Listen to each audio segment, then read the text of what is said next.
할렐루야. 아멘. 오늘은 고난과 영광이란 주제로 말씀을 같이 나누도록 하겠습니다. 오늘 말씀의 제목이 뭐예요? 고난과 영광. 세상에서는 말이 잘 맞지 않지만 그러나 성경은 이것이 너무나 중요한 내용인 것을 말씀하고 있어요. 요즘 들어서 많은 사회적인 또 기후적인 변화로 인하여서 우리에게 하루하루가 정말 기적 같은 일인 것 같습니다. 코로나는 우리의 삶을 완전히 생각을 바꾸어 버렸어요. 그래서 세상을 살아가는 가치와 또 방법들을 많이 바꾸게 되었고, 나도 모르게 이제 그런 문화에 적응되어 가는 과정 같습니다. 그리고 그 이후로 더 심해지는 이런 기후로 남부에서도 지금 아리조나에서 폭염으로 인하여서 29일째 90도부터 110도까지 그렇게 되어지므로 선인장도 죽어나가는 그런 것을 뉴스를 통해서 보게 돼요. 밤에는 사막 기후니까 시원해야 되는데 밤에도 폭염이 계속되므로 안에서 말라고 또 썩어가는 그런 모습들을 전해주고 있고, 또 시애틀에서도 28일 금요일에 자선행사에서 총격으로 5명이 또 부상을 입게 되고, 어디를 보나 우리에게 쉽지 않은 그런 삶들 같아요. 그러나 그럴수록 우리는 분명하게 보이는 그 목표를 봐야 되고, 우리의 지도를 인생의 지도를 잘 보아야 됩니다. 한 뉴욕의 택시 기사의 그 이야기가 제 마음 가운데 울림이 있어서 함께 나누려고 해요.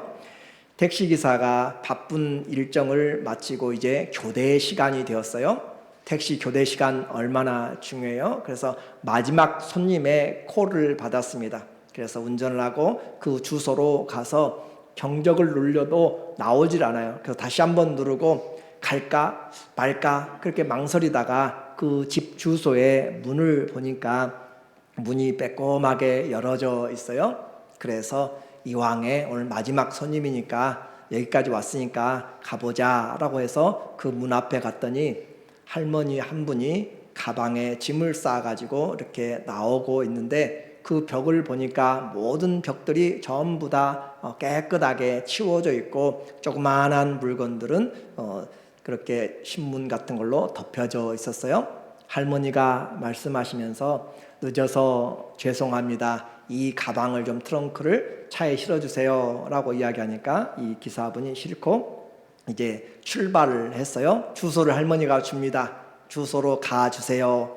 그런데 빨리 가지 말고 최대한 늦게 가주세요 라고 이야기해요. 기사가 놀랐어요. 할머니, 택시를 타면은 지름길로 빨리 가야 시간도 세이브하고 돈도 절약하지 않아요 라고 이야기하니까, 그런데요, 나의 담당 의사가 제가 얼마 남지 않았다고 그렇게 말을 했고요. 그래서 저는 지금 이제 집을 정리하고 양로원으로 들어가는 길입니다. 지금 가면 언제 다시 이 세상을 볼지 모르겠습니다 라고 하시면서 할 수 있는 대로 천천히 가주세요 라는 말을 이 기사가 들으면서 택시에 미러기를 내렸습니다. 껐어요. 할머니, 제가 할머니 가시고 싶은 곳 있으면 다 모셔드리겠습니다. 어디를 가고 싶으세요? 말하니까 이 할머니가 내가 열심히 일했던 그 호텔에서 일했는데 그곳 한번 지나가 보고 싶네요. 호텔로 가서 그 일하던 그 장소를 둘러봅니다. 또 젊었을 때 남편과 함께 고생하면서 집을 사면서 살았던 그 집도 한번 가주세요. 그 집도 가게 되고, 맛있는 음식도 한번 먹었던 그런 식당, 기억 있는 곳들을 이렇게 몇 군데를 들려가면서 이제 할머니가 말을 해요. 아저씨 피곤합니다. 양로원으로 데려다 주세요. 그래서 그 기사가 그 할머니를 모시고 갔어요. 갔더니 그 앞에 휠체어를 가지고 간호사들이 나와서 할머니를 이제 앉히고 모십니다. 그러면서 할머니가 물어봐요. 요금이 얼마입니까? 기사가 말하기를 오늘은 무료입니다 라고 이야기해요. 그래도 생계는 꾸려야 되지요. 아니요 할머니, 승객은 또 있으니까 괜찮아요 하면서 이 기사는 망설임 없이 할머니를 안아주었고 그 할머니도 그 기사를 안아주었습니다. 그러면 할머니가 말해요. 이 늙은이의 마지막 여행을 행복하게 만들어주셔서 감사합니다. 그렇게 인사해요. 그 택시기사는 그날 그 되어진 일을 그는 잊을 수가 없었습니다. 내가 살면서 가장 귀한 일을 했다라고 그렇게 본인이 생각하고 글을 올렸어요. 우리는 정신없이 바쁜 세상에 살고 있습니다. 좀 더 빨리, 좀 더 많이, 좀 더 멀리, 좀 더 크게 그렇게 그 모든 것에 대해서 집중하면서 살아가는데 인생에서 정작 중요한 것은 그렇게 바쁘고 빠른 것들이 의미 있는 시간을 만들어내는 것이 아니라 내가 조용하지만 또 내가 사소하지만 특별하지 않은 것 같지만 그러나 내가 마음을 두고 돌아볼 때 그때 내가 인생에 대해서 깨달을 때 그것이 나를 값지게 하고 더 보람있게 합니다. 그래서 우리는 얼마나 지금도 이제까지도 바쁘게 살아왔는데 지금도 얼마나 바쁘게 살고 있는지 몰라요. 하는 일이 없어도 바쁘다는 표현을 하잖아요. 그렇죠? 하는 일이 없어도 바쁘다.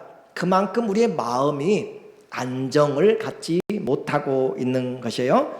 그래서 바쁘다는 이유로 인생의 소중한 의미, 내게 붙여주신 많은 사람들, 내게 맡겨준 많은 일들을 놓아버리고 그냥 내가 해야 될 것들에 향하여서 세상의 시간표에 아침부터 저녁까지 월요일부터 주일까지 그렇게 다람쥐 쳇바퀴 돌면서 돌아가고 있는 그런 모습에 내가 정신 차리지 않으면 그냥 무던하게 아무런 그런 감각 없이 흘러가 버리고 훌쩍 지나간 다음에 돌아보니까 머리에는 하얗게 그리고 온 팔과 다리는 힘이 없이 앉아있는 모습이 될 수가 있습니다. 그래서 우리에게 인생 하나님이 한 번 준 것이기 때문에 더 지혜롭게 살아야 돼요. 더 소중하게 잘 사는 그 지혜가 필요해요. 그래서 모세는 인생의 90에 우리에게 말하는 것이에요. 우리에게 남은 날을 우리에게 우리의 날을 계수할 수 있는 지혜를 주세요. 우리의 날을 계수할 수 있는 그런 지혜, 오늘 우리는 잘 지내고 계시는지 다시 한번 영적인 질문을 하고 싶습니다. 남의 일은 신경 쓸 틈도 없고 내 발등에 떨어진 불이 그렇게 뜨겁고 내 일이 급하여서 아무도 관심 받지 못하고 관심 두지 못하고 그냥 내 일만 아침부터 저녁까지 하다가 아니면 의미 없는 텔레비전만 쳐다보면서 그렇게 시간만 보내고 있다면 우리는 하나님 앞에 제대로 살아가는 것이 아니에요. 우리가 빨리빨리가 아닙니다. 신앙생활은 어떤 환경에 있든지 어떤 고난에 있든지 아니면 어떤 잘 되는 위치에 있든지 하나님이 부르신 삶을 잘 살고 있는가, 그것이 중요해요. 고난 가운데서도 하나님이 인도하시는 길로 가고 있으면 퍼펙트하게 성공하고 있는 길로 가고 있는 것이 잘 되고 있는 것이에요. 그러나 번성하여도 내가 하나님의 그 길로 가지 않고 있으면 그것은 형통한 삶이 아닙니다. 요셉이 노예로 또 죄인으로 억울한 옥살을 하여도 하나님이 그와 함께 하심으로 형통하였더라. 내 고난 중에도 내 어려움 중에도 내 잘나가는 문제없이 먹고 살 걱정 없어서 지금 장래가 그렇게 두렵지 않은 사람일지라도 하나님 앞에서 올바로 살아가고 있는가, 그것은 창조주 앞에서 우리가 반드시 가져야 될 지혜입니다. 그것을 가지고, 그래서 주님은 우리에게 천국에 빨리 오라 그런 목표를 하지 않았어요. 우리는 나이별로 우리 인생이 날아간다고 하잖아요. 40대는 40마일로, 60대는 60마일로, 80대는 80마일로, 60마일 넘어가면 70마일 넘어가면요 속도 감각이 없어요. 안정감이 없어요. 그냥 남도 모르게 그냥 옆에 차 지나가니까 나도 막 지나가는 거예요. 정신없이. 그러죠? 80마일 90마일 가면 그래요. 갈 때는 빠른 것 같은데 조금만 사고만 나도 바로 대형 사고로 터지게 되고 정신 차리고 즐기지를 못해요. 그냥 그렇게 살아가고 있는데 하나님 우리에게 누가 천국에 빨리 오냐 그렇게 우리에게 인생을 준 것이 아니에요. 누가 빨리빨리 천국에 오느냐 그것으로 우리 인생을 보지 않고 우리는 내가 어느 때에 가든지 우리는 언제든지 죽으면 천국에 가게 돼요. 지금도 영생을 살고 있어요. 그런데 그 가운데서 내가 이 시골 길을 가든지 도시의 그 길을 가든지 어디에서 무엇을 하든지 그 길에서 하나님의 사랑을 알고 있느냐, 하나님의 그 받은 사랑을 전하고 있느냐, 그것이 우리의 일이에요. 청소를 하든지 내가 가르치든지 또 사업을 하든지 무엇을 하든 준비를 하든지 간에 하나님의 사랑을 알고 있느냐, 그리고 그 하나님의 사랑을 전하고 있느냐, 그것으로 하나님 앞에 서는 것이지 얼마나 스피드를 내가지고 빨리빨리 섰느냐, 그것으로 하나님은 인생을 평가하지 않기 때문에 그냥 방향도 모르고 바삐 가는 인생 발걸음 멈춰서서 잘 보아야 돼요. 잘 가고 있는가? 우리는 지난 주간에 고난, 예레미야가 당하는 나라의 고난, 가정의 고난, 자기 개인에게 결혼도 하나님이 금지시키면서 했던 그 쓰디쓴 쑥과 같은 재난들을 보면서도 소망의 하나님을 품었던 것을 보았습니다. 오늘은 그 고난 중에 소망을 뛰어넘는 영광을 같이 보려고 해요. 왜냐하면 하나님이 우리를 위해서 예비하신 것이기 때문에 그렇습니다. 그 영광을 보는 사람은 오늘의 고난을 잘 이겨낼 수 있습니다. 가던 발걸음, 주일은 멈춰서 돌아보는 것이에요. 내가 잘 가고 있는가? 내 생각이 올바른지, 내 관계들이 올바른지, 하나님과 이웃과의 관계를 이 예배당에서 함께 내려놓고 주님 도와주세요. 잘 가고 있는지 확인하게 해주세요. 내 경제적인 것 잘 사용하고 있는지, 시간 잘 사용하고 있는지, 재능 잘 사용하고 있는지 한번 도와주세요. 이 주일은 그렇게 하나님 앞에 인생을 계산하는 것이에요. 그래야 계산이 잘 될 때 다음 주간에도 잘 될 수 있어요. 계산하지 않다 한꺼번에 주님 앞에 심판대에 서버리면 그때는 후회해도 너무 늦게 되는 것이에요. 인생을 속도보다도 방향이라고 했고 무엇을 남기는가가 중요하다고 했어요. 제가 월요일에 한 번씩 쉴 때 사랑하는 목사님들하고 같이 산책을 할 때가 있어요. 그러면 성격이 나타나요. 어떤 목사님은 아주 목표 지향적으로 계속 쭉 앞으로 가요. 어떤 분은 뒤에 따라오면서 시냇물이 흐르는 거 사진을 찍고 들판에 있는 꽃 한번 사진을 찍고 나무들 찍어가면서 거리가 한참 멀어요. 앞에 사람 저 앞에 오고 뒤에 사람 저 뒤에 오고 그러면서 그러나 우리에게 하나님의 은혜가 어떻게 다가오는지 하나하나를 보면서도 많이 배우게 되는 것이에요. 무조건 가는 것이 중요한 것이 아니라 하나님 안에서 함께 모여서 함께 주님의 은혜를 나눌 수 있다면 한 걸음 한 걸음이 주님의 은혜요. 여러분은 어떻게 느낄지 몰라요. 저는 이 주일에 여러분의 얼굴 모습, 여러분의 걸어오는 발걸음, 여러분의 모습을 보면서 하나님의 은혜를 제가 느끼게 돼요. 얼마나 고생하다가 얼마나 힘들게 얼마나 갈등하다가 이 자리에 올 수 있었는가, 그것들을 한번 생각해 봐요. 물론 그런 어려움이 없이 오시는 분들도 있습니다. 너무 감사한 것이죠. 그래서 하나님 앞에서 한번 생각을 해보면 우리의 삶이 얼마나 소중한지 몰라요. 오늘 믿음과 고난, 성경은 어떻게 말하고 있는가? 고난과 영광이라고 하는데 성경은 무엇을 말하는가? 성경은 예수님 믿는다고 고난이 없다거나 고난을 부정적으로 보거나 그렇게 하지 않습니다. 물론 죄로 인한 고난은 우리가 끊어내야 되는 것이에요. 잘못으로 인한 것은 고쳐내야 됩니다. 그러나 믿음을 지키기 위해서 크리스찬으로 살아가는 데 따르는 내가 원하지 않는 고난은 우리에게 경건한 자에게 받는 고난이다라고 그렇게 표현하고 있어요. 그래서 고난을 대하는 태도부터 우리가 바꿔야 됩니다. 성경은 우리에게 고난을 어떻게 이야기하는가? 먼저 사도 바울의 내용을 보니까 로마서 5장 3절에 바울은 말합니다. 다만 이뿐 아니라 하나님의 그 은혜죠. 구원을 받은 은혜뿐만 아니라 우리가 환난 중에도 어떻게 하나니? 즐거워하나니. 자, 우리가 하나님의 은혜로 구원받을 뿐만 아니라 환난 중에도 어떻게 해요? 즐거워하나니. 환난은 인내를 만들고 인내는 연단을 만들고 연단은 소망을 만든다라고 그렇게 이야기를 하는 것이에요. 환난 중에도 즐거워한다. 이 얼마나 놀라운 삶의 역전이에요. 환난 중에도 성도는 즐거워할 수 있습니다. 이것이 믿음이라는 것이에요. 야고보는 우리에게 고난을 어떻게 이야기해요? 내 형제들아, 너희가 여러 가지 시험을 당하거든 어떻게 하라고요? 온전히 기쁘게 여기라. 이 시련들이 너희를 온전하게 만들어가기 때문에 그렇습니다. 여러 가지 시험, 여러 가지 시험들을 만나거든 믿음 안에서 이겨내면서 오히려 그것을 기쁘게 여기라. 그 말은 카운트를 하란 말이에요. 우리가 어카운트를 하잖아요. 수입이 있고 지출이 있는 것처럼 기쁘게 여기라. 환난을 어디로요? 기쁨으로 옮기라는 것이에요.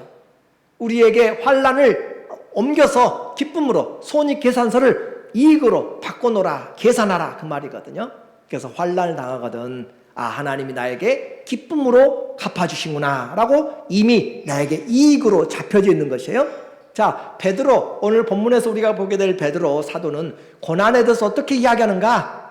오히려 너희가 그리스도의 고난에 참여한 것으로 어떻게 하라고요? 즐거워하라고. 사도들을, 유명한 사도들 있잖아요. 바울, 또 야고보, 전부 베드로, 유명한 사도들이 말하기를 그리스도의 고난에 참여한 것으로 즐거워하라. 이는 그의 영광을 나타내실 때 너희로 즐거워하고 기뻐하게 하려 함이라. 잠시 기쁨이 좀 늦어진 것 뿐이에요. 그러나 그 기쁨은 너무나 풍성하여서 잠시 참고 있는 것이에요. 얼마나 놀라운 은혜인지.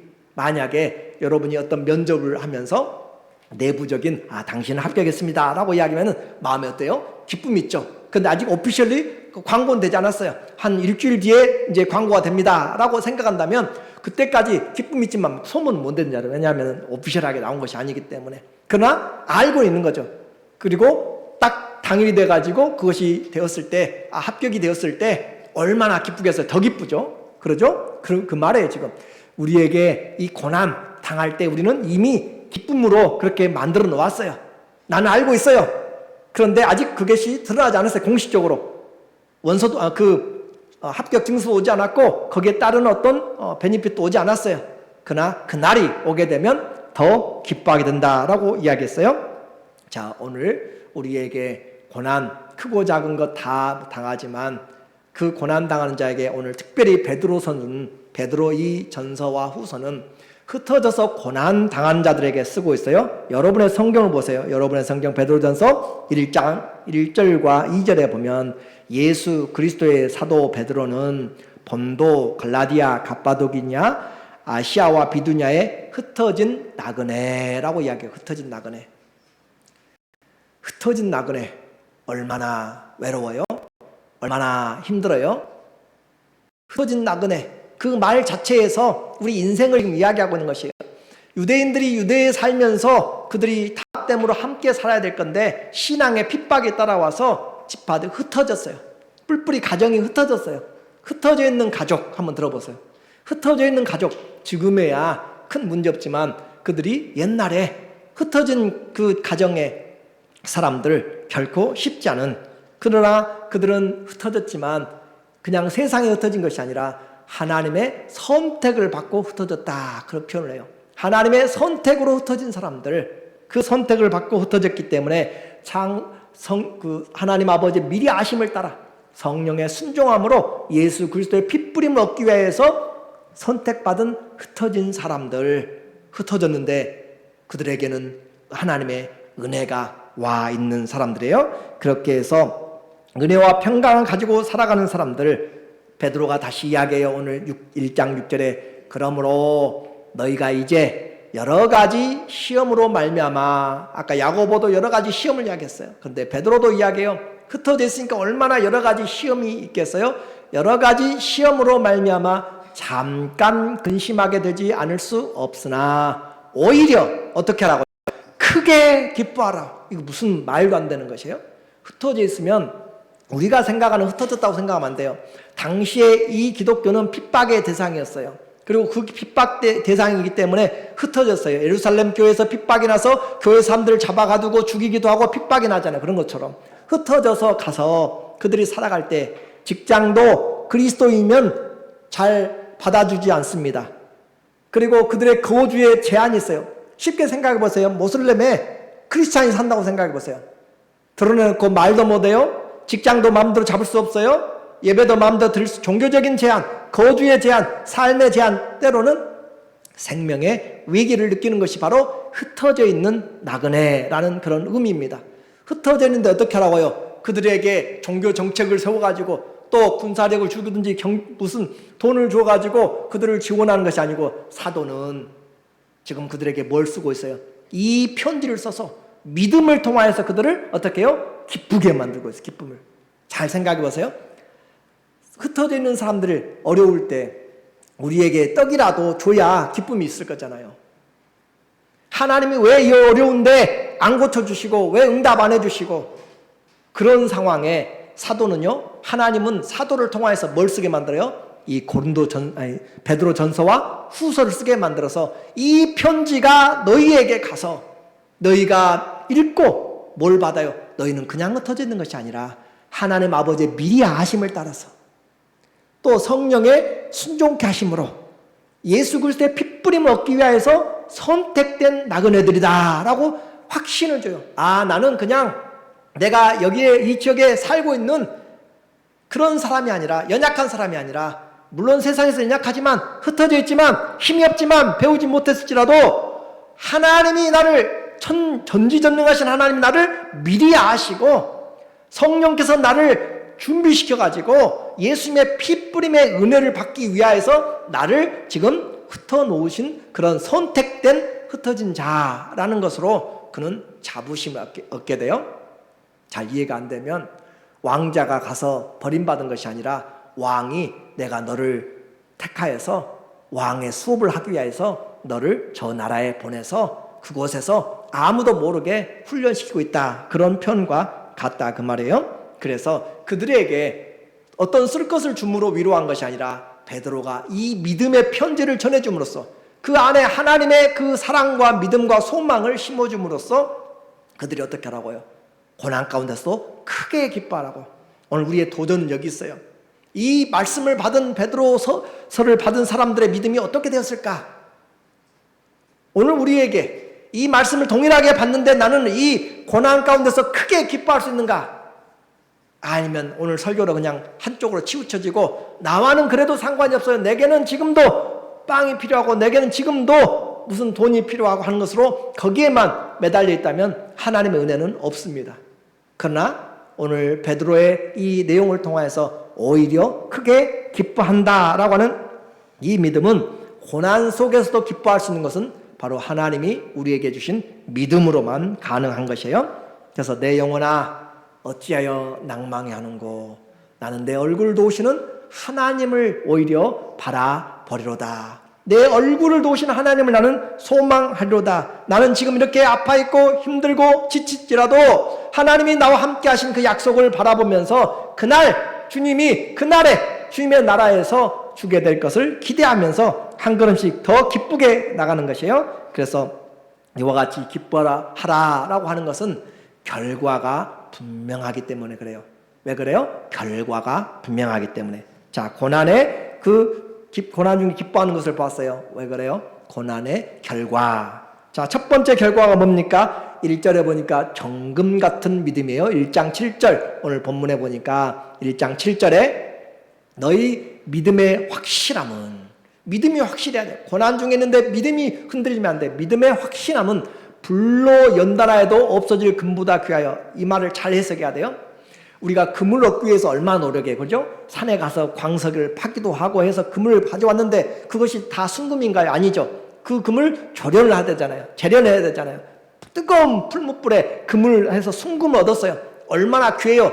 그런데 그것도 이 금도 세상에서 있다가 사라져버려요. 그런데 믿음은 이 금보다 더 귀하다 그 말이에요. 어렵게 파가지고 와서 해서 금 얼마나 비싼데 그러나 세상의 금도 다 사라진다 결국은. 그러나 이 믿음은 그와 같이 귀한 금보다도 더 귀하다라고 하는 거예요. 한번 생각해보세요. 여러분이 가진 믿음은 금보다도 더 귀한 믿음이에요. 믿습니까?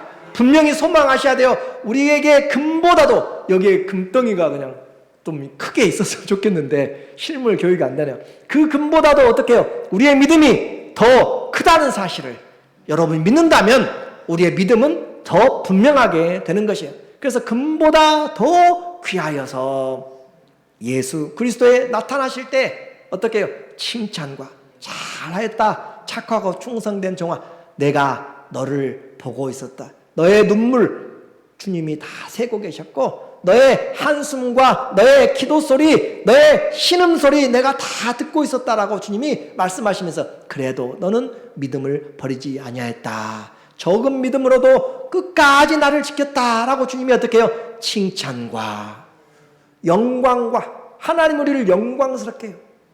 하나님이 얼마나 놀라운 은혜가 있겠어요. 하나님이 영광스럽게 한다. 제가 다니는 학교에 만약에 그 교장선생님이나 총장이 와가지고 저를 영화롭게 하고 이 목사님은 정말로 학교 때부터 너무너무 귀하고 아름답고 멋진 그런 신실한 사람이었습니다 라고 이렇게 그 총장님들 와가지고 칭찬한다면 기분이 좋겠죠. 대통령이 와가지고 내가 만나본 사람 중에 이 목사님처럼 더 신실한 목사님이 없다라고 이야기한다면 칭찬하면 좋겠죠. 그런데 그 칭찬을 누가 한다고요? 하나님이 여러분을 칭찬해 준다니까요. 칭찬과 영광스럽게 아너러블하게 하나님이 글로리파이 시켜서 영광스럽게 하고 존귀를 얻게 할 것이니라. 고난을 보고 고난으로 끝나지 않고 그 고난 뒤에서 주님이 가지고 계시는 기차가 터널을 통과할 때 어두워요. 길어요. 요즘 굴들은 그냥 보통 짧은 것이 아니라 2km, 2km, 10km씩 막 가는 굴들도 있어요. 어두워요. 고난이 길어요. 근데 고난 밖에서 그 밝은 태양이 기다리고 있는 것처럼 하나님이 고난의 끝에서 칭찬과 존귀와 영광으로 관시우시려고 사랑하는 아들, 딸을 기다리고 있는 그것이 바로 오늘 고난을 통과하는 우리의 모습입니다. 고난을 받으면요, 내가 의지하던 것들을 다 떨어져 나갑니다. 고난은 인생의 군더더기를 다 지워내요. 고난 당하니까 내게 있던 친구들도, 고난 당하니까 건강도 돈도 때로는 필요 없을 때 있어요. 고난할 때 아무것도 도움이 되지 않을 때 있습니다. 본질이 아닌 것은 다 떠나가요. 그런데도 불구하고 주님이 우리에게 이 고난으로 말미암아 하나님의 순전한 믿음, 그 믿음은 더 드러나게 돼요. 인생 어떻게 살 것인가 한번 제대로 아파보세요. 그러면 내가 페라리를 타고 돌아다닌 것이 그게 소망이 아니에요. 잘 먹고 마시는 것이 문제도 아니에요. 하나님 앞에 진정한 고난은 하나님 앞에 하나님 외에 해결할 수 없는 그 문제로 한번 서는 것이에요. 그래서 이런 고난은 우리의 잡다한 생각들, 명예 공부 좀 더 해봤으면, 좀 더 이것 좀 해봤으면, 아니요, 그것도 다 필요 없어요. 하나님 앞에서 고난은 본질을 보게 만들어요. 정말 그 본질만 보게 만들어요. 그래서 고난이 우리에게 유익을 만들어가죠. 시편 119편 67절에 보니까 고난 당하기 전에는 내가 그릇 행하였더니 이제는 주의 말씀을 지키나이다. 고난 당하기 전에는 내 마음대로 발걸음 돌아다녔어요. 고난 당하고 나니까 발걸음을 절제하게 돼요. 고난 당하기 전에는 내가 원하는 대로 했지만 고난 당하고 나니까 내가 내 마음대로가 아니라 하나님의 말씀이 내 발의 길이요 내 빛에 내 발의 등이요 내 길에 빛입니다 라고 따라가요. 71절에 고난 당한 것이 내게 뭐라고요? 유익이라. 이로 말미암아 내가 주의 율례들을 진짜로 깨닫게 되었어요. 진짜로. 과거에는 위로의 말씀이구나, 좋은 격언이구나, 교양에 있는 말이네 라고 그렇게 했지만 진짜 고난당하니까 예수 그리스도가 내게 정말로 길과 진리와 생명이라는 것이 뼈저리게 와 닿는 것이에요. 주의 인자가 생명보다 나음으로 내 입술이 주님을 찬양할 것이라. 주의 사랑이 내 생명보다 귀하다는 걸 깨닫지 못하면 아직 우리는 주님 앞에 제대로 신앙의 성숙으로 나가지 않습니다. 욥을 보세요. 많은 고난을 받은 사람이 말하기를, 그가 하나님이 말하는 거예요. 그러나 내가 가는 길을 하나님이 아시나니 그가 나를 단련하신 후에는 내가 순금같이 나오리라. 초대교회 흩어진 나그네들 삶, 다른 민족들 속에서요, 다른 종교 가진 우상을 가진 사람들 가운데서 살아가야 되는 것이에요. 모든 제한에서. 그러나 이런 고난은 우리에게 불필요한 그런 모든 것들을 인생에서 떨어지게 만들고 순수한 마음으로 참 성도를 만들어요. 고난이 다가오면 알아요. 부부가 아무리 사랑한다고 해도 고난이 닥쳐보면 알아요. 그렇죠? 형제들 아무리 우애 좋다고 해도 고난 당해보면 형제 간의 우애가 어떤지 알게 돼요. 사람의 진짜는 그 어려움으로 실현을 하게 되는 것이에요. 그래서 고난을 통하여서 참 믿음이 우리에게 오게 된다. 하나님도 그걸 알고 싶어요. 진짜로 이 집사님이, 진짜로 이분이, 성도님이 나를 잘 믿고 있는지 하나님도 알고 싶다. 몰라서가 아니에요. 증거하라며 스스로. 그래서 그렇게 고난을 하게 되면 순수한 믿음, 누구만 남는다고요? 오직 예수만 남게 돼요. 로마서 13장 14절에 보니까 오직 주 예수 그리스도로 옷 입고 정욕을 위하여 육신의 일을 도모하지 말라. 사람이 멋있게 잘 빼입고요, 또 가진 것들이 많고 재능이 많고 아주 모든 것이 뛰어나면 세상으로 자기 나타내려고 해요. 그러나 주님 말해요. 주 예수 그리스도로 옷 입고, 패션으로 나를 두르는 것이 아니라, 명품으로 두르는 것이 아니라 하나님 앞에 예수 그리스도로 옷 입고 정욕을 위하여 육신의 일을 도모하지 말라.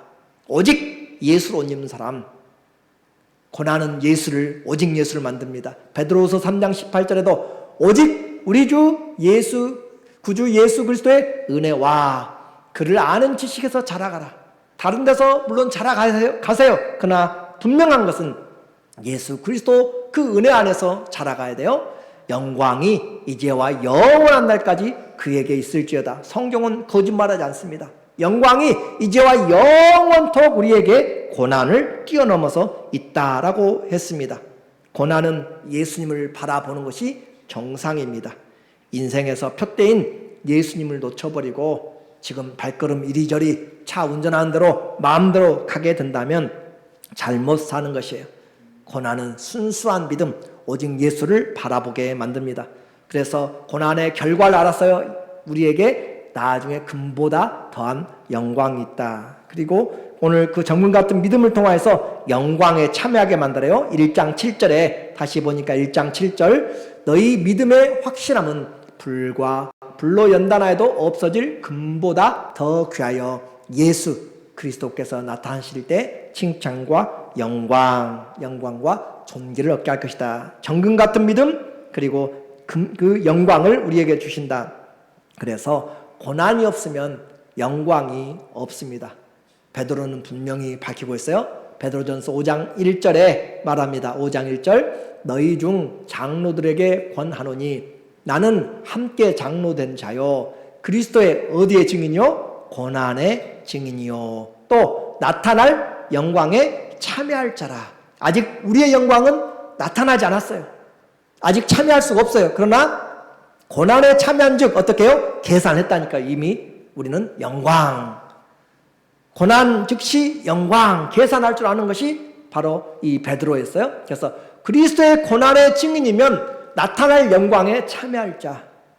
내가 지금 예수님 믿으면서 나는 아무런 걱정도 고난도 주님을 위해서 당하고 성도들 위해서 내가 억울한 어떤 어려운 손해나 그런 것들이 없이 그냥 평안만 하다면 우리는 그리스도의 영광에 참여할지 확인을 해봐야 됩니다. 로마서 8장 17절 자녀이면 또한 상속자 곧 하나님의 상속자요 그리스도와 함께한 상속자이니 우리가 그와 함께 영광을 받기 위하여 뭘 받아야 돼요? 고난도 함께 받아야 할 것이니라. 성경은 고난을 위해서가 아니라 영광으로 가는 길의 관문입니다. 영광을 위해서 진짜 믿음을 얻기 위한 것이에요. 예수님 믿으면서 많이 힘든 것, 눈물 흘린 것, 보이지 않게 당하는 것들 하나님 앞에서 다 주님이 그 병을 눈물을 세고 계신 거죠. 모세도 그리스도를 위해서 받는 고난을 선택했어요. 오늘 베드로는 흩어진 나그네들에게 경제적인, 정치적인 다른 도움 못 줘도 믿음을 통하여서, 말씀을 통하여서 믿음을 줍니다. 고난은 잠깐이에요. 그러나 영광은 영원합니다. 베드로전서 5장 10절 참된 은혜를 봐야 돼요. 모든 은혜의 하나님, 하나님은 은혜의 하나님이에요. 곧 그리스도 안에서 너희를 부르사, 흩어져 있는데 어떻게 해요? 하나님의 미리 아심을 따라서 선택한 사람들, 우리를 부르사 자기의 영원한 영광에 들어가게 하시니까. 여기서 우리는 신앙의 끝장이 나잖아요. 다 이미 결론이 나와 있잖아요. 하나님 우리를 어떻게 해요? 하나님의 영광으로 불렀어요. 영광으로. 자기 영광의 자기의 영원한 영광에 들어가게 하시려고 주님이 우리를 불러냈다니까요. 그리고 잠깐 고난 당한 너희를 하나님이 친히 온전하게 하시며 또 굳게 하시며 강하게 하시며 털을 견고하게 하시리라. 이것이 믿음이에요. 우리의 믿음은 하나님의 부르심을 알고 살아가는 것이에요. 내가 이 자리에서 약하지만 하나님의 부르심을 입은 성도예요. 그래서 잠깐 고난을 당하여 영원한 영광, 우리에게는 하나님의 자기의 영광이에요. 내 영광이 아니라 하나님의 자기의 영광, 아들의 영광에 참여시키는 놀라운 은혜입니다. 너무 좋은 분이시죠? 너무 은혜의 하나님이시죠? 그렇잖아요? 하나님의 영광에 들어가게 하려고 우리를 잠시 고난당하겠으니까 얼마나 감사해요? 주님은 우리가 고난당할 때 이겨낼 것을 소망하고 있어요. 여러분이 해보잖아요. 자녀들에게 이 건너가기를 하면서 이 다리를, 돌다리를 넘어갈 수 있겠다, 그렇게 생각해봐요. 그리고 그 길들을 갈 수 있겠다, 마치 욥이 시험을 이겨낼 것을 마음에 기대하고 있는 것처럼 하나님도 여러분을 향해서 기대해요. 저도 우리 자녀들을 향해서 기대해요. 이런 어려움이 있을 때 이 문제를 믿음으로 이겨내겠다, 이런 갈등이 있어도 이겨내겠다 하는 것처럼 하나님도 우리를 향해서 기대하고 싶어요. 내 사랑하는 아들, 딸들이 이런 시험들 정도는 이겨내겠지, 내 아들, 딸들이 이런 문제는, 오해들은 이겨내겠지, 그렇게 하나님 우리를 기대하고 소망하고 있습니다. 그런데 우리는 그렇게 하나님 앞에서 넘어져 버리면 안 되고 승리하였을 때 칭찬과 존귀와 영광이 있습니다. 우리는 주님을 보지 못했어요. 우리만 못 본 것이 아니라 베드로 이 서신을 받는 사람, 흩어져서 핍박받고 있는 그들도 예수님 보지 못했어요. 그럼에도 불구하고 예수님을 사랑해요. 이것이 믿음이에요. 8절에 오늘 우리에게 놀라운 은혜를 전해주잖아요. 8절에 예수를 너희가 보지 못하였으나 사랑하는도다. 이제도 보지 못하였으나 믿고 말할 수 없는 영광스러운 즐거움으로 기뻐하나니. 이것이 도대체 뭐예요?